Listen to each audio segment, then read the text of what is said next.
আপনারা দেখতে পাচ্ছেন এই মুহূর্তে কিন্তু আমরা দাঁড়িয়ে আছি একেবারে বেহালার যে সব পেয়েছির আসর, সেই সব পেয়েছির আসরের সামনেই কিন্তু আমরা রয়েছি। আজকে কিন্তু এই সব পেয়েছির আসরে সেই যে ঐতিহ্যশালী শ্লোক পত্রিকা, সেই পত্রিকারই কিন্তু শারদ সংখ্যা প্রকাশ, 55তম শারদ সংখ্যা প্রকাশ। এবারে এই মুহূর্তে কিন্তু ইতিমধ্যেই উপস্থিত হয়েছেন শ্লোক পত্রিকার সম্পাদক মনোরঞ্জন চট্টোপাধ্যায়, কবি স্বপন দেবনাথ, কবি সুব্রত দেব, কবি ও শিক্ষিকা জয়তী বন্দ্যোপাধ্যায়, কবি সপ্তর্ষি রায়, কবি কার্ডিওলজিস্ট ডক্টর ডি ভট্টাচার্যা। একই সঙ্গে এখানে উপস্থিত হয়েছেন অন্যান্য কবি সাহিত্যিকরাও। চলুন এবার সরাসরি চলে যাব এবং দেখে নেব সেই অনুষ্ঠান। আপনি কোন পদে যাবেন সেটা আপনার ব্যাপার। আমি ব্যক্তিগতভাবে আমার অভিজ্ঞতা থেকে বলছি, সংসদ খারাপ আমি বলছি না। আনন্দবাজার এখন যে সচিন বানান, গাভাস্কর বানান, যে বানান ওরা লিখেন, সেগুলিকে একটা ক্ষমতা আমরা রাখতে পারি না। একটা পথ আমার মনে হয় খোলা, আমি কারোর জন্য বিজ্ঞাপন দিচ্ছি না। পশ্চিমবঙ্গ বাংলা একাডেমি অনুসূচিতে যে বানান লিপি যারা রচনা করেছে, সেটা কিন্তু অন্তত 15 জন মহান ব্যক্তি তার মধ্যে ছিলেন, কবি ছিলেন, সাহিত্যিক। আমি দুঃখিত, অমলদার মতো করে বলি, রাগ করবেন না। তো তিনি কিন্তু যখন এইরকম প্রচন্ড টেনশনের মধ্যে রয়েছে, তিনি দেখবেন পেন্টিং করছেন, পেন্টিং করে তার এই প্রচন্ড টেনশনটাকে কবিতা লিখছেন, কেউ একটা প্রবন্ধ লিখে ফেললেন, তার মধ্যে এই ঘটনা, এই টেনশন, এই অবসাদ, এগুলো রিফ্লেকশন থাকে। তাই ডাক্তার হওয়া সত্ত্বেও যে অনেকে জিজ্ঞেস করে আপনি কিভাবে লেখেন, আপনি কিভাবে পড়েন, সেই জিনিসটা জাস্ট ছোট্ট একটা টিপস দিলাম। ইন বিটুইন ওয়ার্ড হয়ে যায় এবং প্রত্যেকটা স্টোরির মধ্যে কিছু বাস্তব লাইফের রিফ্লেকশন থাকাটা খুব জরুরি, যেটাকে আমরা টেক হোম মেসেজ করি।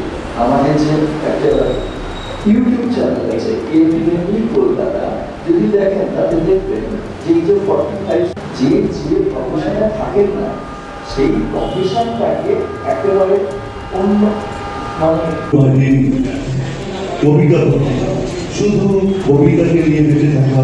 এবারে আজকে শ্লোক পত্রিকার সম্পাদক মাননীয় কবি মনোরঞ্জন চট্টোপাধ্যায়ের মূল্যবান কিছু বক্তব্য শুনব।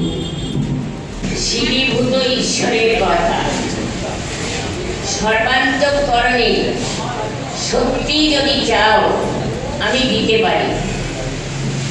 বর্ণময় পৃথিবীর প্রাণী, জল ঢালে যে নদী, সে নদীও দিগন্ত উদ্ভাসিত করে আশ্চর্য আলোয়। শিকড় জানে জীবনের অনন্য ঝর্ণা। মাননীয় অমল কর মহাশয়কে কিছু বলার জন্য অনুরোধ করা হচ্ছে। নেটফ্লিক্স ম্যাগাজিন সমন্বয় কমিটির সম্পাদক কবি অমল কর। ধরে নিজেরা নিজেদের পিঠে অসম্ভব চাবুক মারছে। শাসকের শোষণের খাদের কিনারায় ঢুকছে গণতন্ত্র। চোরাবাড়ির থেকেও আরো ভয়ঙ্কর গতিতে ভবিষ্যৎ প্রজন্ম তলিয়ে যাচ্ছে। প্রতিটি দাগে একটি সমর্থক শুভ অশুভ লেখা থাকে। এ কোন দাগ? জনগণকে হাতে পুতুল বানানোর কৌশলকে আমরা দাগাচ্ছি সন্তানের অন্ধকারময় জীবনের প্রান্তরে। এই কবিতার উত্তরণ খুঁজতে খুঁজতে পেয়েছি তারা প্রতিবাদী জনগণের। প্রাণ বাঁচাই বলবিকে রক্ষা কর। বাইরে রোদ চলছে দেয় কাব্য কানে, 3 ফোঁটাও বন্ধুবর আকাঙ্ক্ষাও খুব বাড়ে। আজ নিশাদ সম্পাদক হুমকি দেয় এক মেলে, ভেস্তে ফের কোন লেখায় মন গভীর ছিটকালে। পাটনা নর জলের পর গভীর মাছ কোথায় পায়, ঘুম ভেঙে স্বপ্ন জল অবাস্তব মারছে প্রায়। নমস্কার। নমস্কার, শুভ সন্ধ্যা। কবিতার নাম সেই পুরাতন। শুনে রাখো, আমি রিফু করতে শিখে গেছি শনিপুর। দেখে নিও, কেউ আর বুঝতেই পারবে না ছেঁড়া পরিবেহ, ছেঁড়া উত্তরীয়, ছেঁড়া কোন আচ্ছাদন, জাগতিক আসন বসনের কোনো ক্ষতচিহ্ন। আমার বলার বক্তব্য হচ্ছে যে আমার অবাক লাগে এই শ্লোক পত্রিকার সম্পাদক ইনি এই বয়সেও অসম্ভব ধৈর্য এবং সহনশীলতার পরিচয় দিয়ে এই শ্লোক পত্রিকা একটা অদ্ভুত মার্জিতভাবে প্রকাশ করে চলেছে, যেখানে বাজারে বহু লিটল ম্যাগাজিন বা বিভিন্ন পত্রিকা আছে যে পত্রিকার নিজেদেরকে বাঁচিয়ে রাখার জন্য যে কোনো কবিতা, যে কোনো গল্প না দেখে, তার বানান, তার মানে সাবজেক্ট কিছু বিষয় না দেখে সেগুলোকে ছাপিয়ে দিয়ে তারা লিটল ম্যাগাজিন চালিয়ে যাচ্ছে। কিন্তু শ্লোক পত্রিকা হচ্ছে একটা এমন পত্রিকা যার পরম্পরায় মানে কবি, যারা বিখ্যাত সমস্ত কবি রয়েছেন, এরা আজকের যে স্বনামধন্য তারা কিন্তু বহু মানে কবি সাহিত্যিক এরা কিন্তু শ্লোক পত্রিকায় লিখেছেন। এবং শুধু তাই নয়, এই শ্লোক পত্রিকার একটা অদ্ভুত মার্জিত ভাব আছে যে যে কোনো লেখাই দিলাম সেটা পরিচিত রয়েছে বলে সম্পাদকের সঙ্গে ছাপিয়ে দিলেন সম্পাদক ওখান থেকে এক চুল আপোষ করেন না। এই জন্যে শ্লোক পত্রিকার যে মর্যাদা সমাজে প্রতিষ্ঠিত হয়েছে, শুধু 55 বছরের এই মানে চলমান দিকটা শুধু নয়, এই পত্রিকা তার নিজের মাধুর্য এবং মর্যাদাকে রক্ষা করে চলেছে। সমস্ত কৃতিত্ব কিন্তু সম্পাদক মনোরঞ্জন চট্টোপাধ্যায়। কারণ এই বয়সেও অসুস্থ শরীর নিয়ে তিনি যেভাবে, এবছর তার স্ত্রী মারা গেছেন, কিন্তু সেই স্ত্রী মারা যাবার দুঃখকেও তিনি কবিতার প্রকাশের মধ্যে দিয়ে তিনি অদ্ভুতভাবে মানে প্রকাশ করেছেন তার শ্লোক পত্রিকায়। সুতরাং শ্লোক পত্রিকার সঙ্গে আমি যুক্ত হয়েছি কবি হিসেবে বলাটা খুব ভুল। উনি আমাকে খুব স্নেহ করেন, কিন্তু বহুদিন আমার কাছে কবিতা চেয়েছেন। আমি বলেছি যে আমার কবিতা কি ছাপা হবে, আমি কি কবি নাকি যে কবিতা লিখি? বলে না, তুমি দুই একটা লেখা দাও। যেদিন শ্লোক পত্রিকায় আমার কবিতা ছাপা হয়েছে, আমার নিজের খুব ভালো লেগেছে যে মনোরঞ্জন চট্টোপাধ্যায় আমাকে মানে অন্তত এইটুকুনি এর সহমত দিয়েছেন যে আমার লেখা হচ্ছে। হ্যাঁ, শ্লোক পত্রিকাটা বিশেষ পত্রিকা এবং এর শতবর্ষ শতায়ু কামনা করি, এই কথাই বলছি। এবং পরবর্তী জেনারেশনে যারা থাকবে, হ্যাঁ, সেইভাবে উত্তরসূরি তৈরি হচ্ছে না। হ্যাঁ, এটা আমাদের অসম্ভব রক্ষণশীলতার জন্য কিনা জানি না, যে যারা লিটল ম্যাগাজিন তৈরি করছে 2-4টে কবিতা লিখেই তারা 4-5 পাতার একটা বই বার করে দিচ্ছে, কিন্তু তারা এই পত্রিকার সঙ্গে যুক্ত হয়ে এই পত্রিকার মানে ভাবকে নিয়ে, মর্যাদাকে বহন করবার মতন শক্তি নিয়ে তারা এগোবার উৎসাহ কেন পাচ্ছেন, এটা আমার কাছে অবাক লাগে। যে আমরা যারা এই পত্রিকার সঙ্গে যুক্ত বা যাদেরকে দেখছি তাদের বয়স অধিকাংশেরই 60 ঊর্ধ্ব, কিন্তু এই 60-70 ঊর্ধ্ব লোকেদের, মানুষদের নিয়ে, কবিদের নিয়ে আর কতদিন এই পথ চলা সম্ভব হবে যদি নিউ বা ইয়াং জেনারেশনকে, নতুন প্রজন্মকে এই লেখালেখির মধ্যে না আনা যায় বা সংযুক্ত করা যায়। প্রতি বছর সারসংখ্যা বেরোয়। এবার সারসংখ্যার মধ্যে কতগুলো বৈশিষ্ট্য আছে। এবারের সারসংখ্যায় আমরা বাংলা কবিতার ওপরে, বাংলা কবিতার বিভিন্ন দিক নিয়ে আমরা 18টা প্রবন্ধ এই সময় আমরা এই পত্রিকায় এই সংখ্যায় আমরা ছেড়েছি।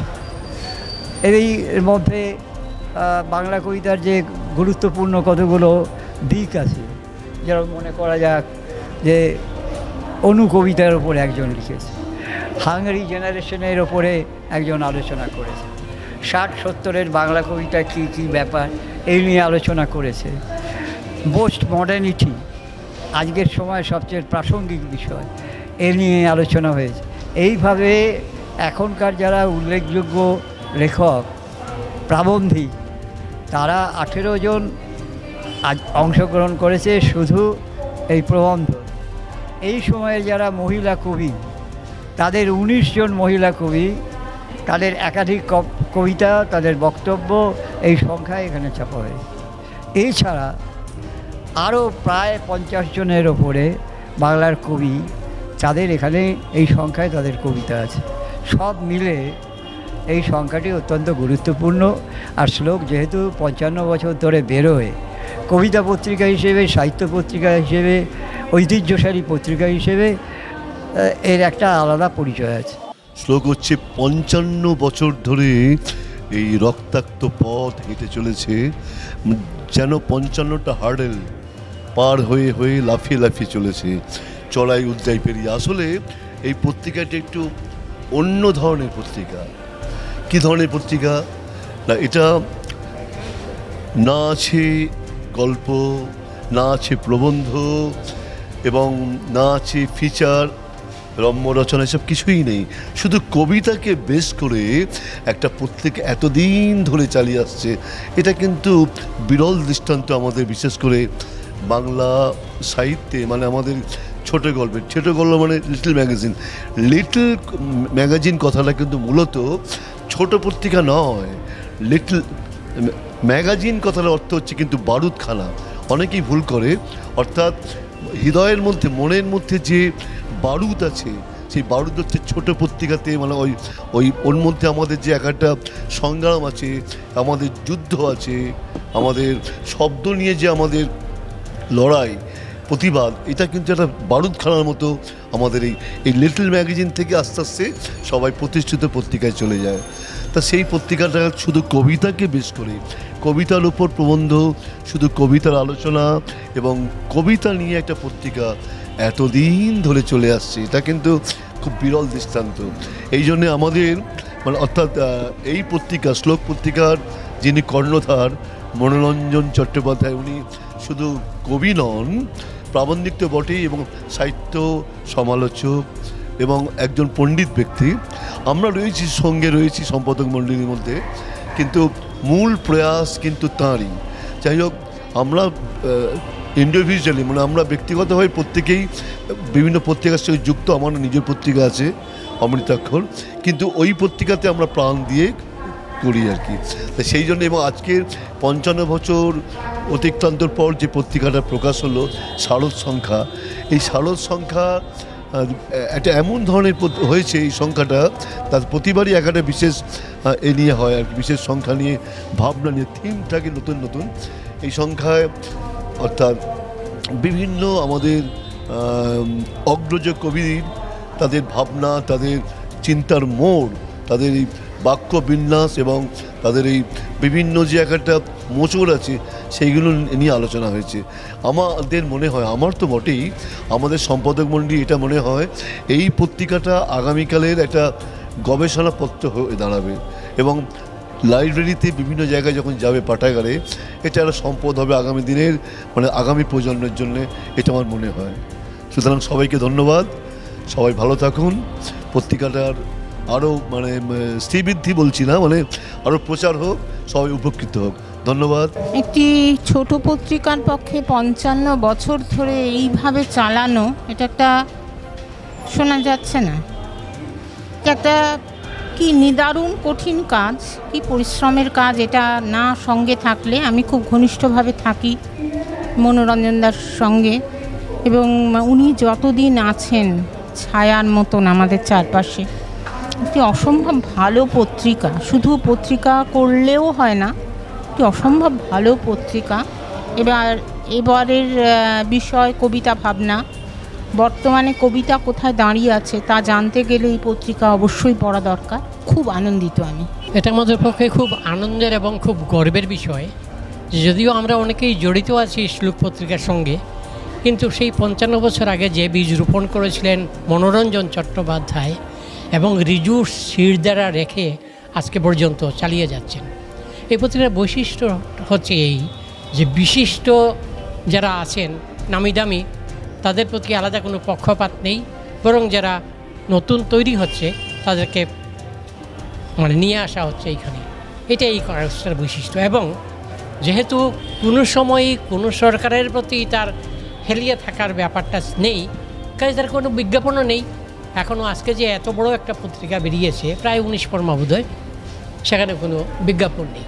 আমরা আমাদের বইয়ের বিজ্ঞাপন আমরা যারা জড়িত আছি তাই দিচ্ছি। এইভাবে চলছে, এবং আমার মনে হয় পশ্চিমবঙ্গের অন্যান্য বন্ধুরা যদি এটা ফলো করতে পারেন, মানে শিরদাঁড়াটা সূর্যে রাখতে হবে, এটা যদি করতে পারেন, তাহলে কিন্তু তারাও দীর্ঘজীবী হবেন। আর একটাই কথা সবাইকে বলবো যে কাগজ অসংখ্য বেরোচ্ছে, এই কলকাতাতেও বেরোচ্ছে, পশ্চিমবঙ্গে বেরোচ্ছে, কিন্তু আমরা অনেকেই কাছের লেখাটা আমরা পড়ছি না, দূরের লেখা অনেক দূরের অমুক তমুক এইগুলো আমরা করছি। এইখানে যে অমূল্য রত্ন অনেক আছে সেটা আমরা খেয়াল করছি না। সবাইকে আমি অনুরোধ করব বইটা পড়বেন সবাই, এইটুকু। একটাই কথা বলার, যে মনোরঞ্জন চট্টোপাধ্যায় শ্লোক পত্রিকার যিনি সম্পাদক, তিনি বহু আশা করে এই কবিতাকে মানে জল সিঞ্চন করে তার প্রাণের যে আবেগ এবং উচ্ছ্বাস তাকে জীবন্ত করে রেখেছে 55 বছর ধরে।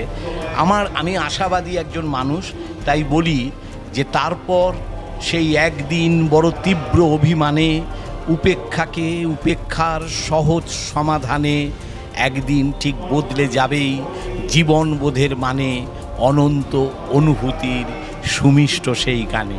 নমস্কার।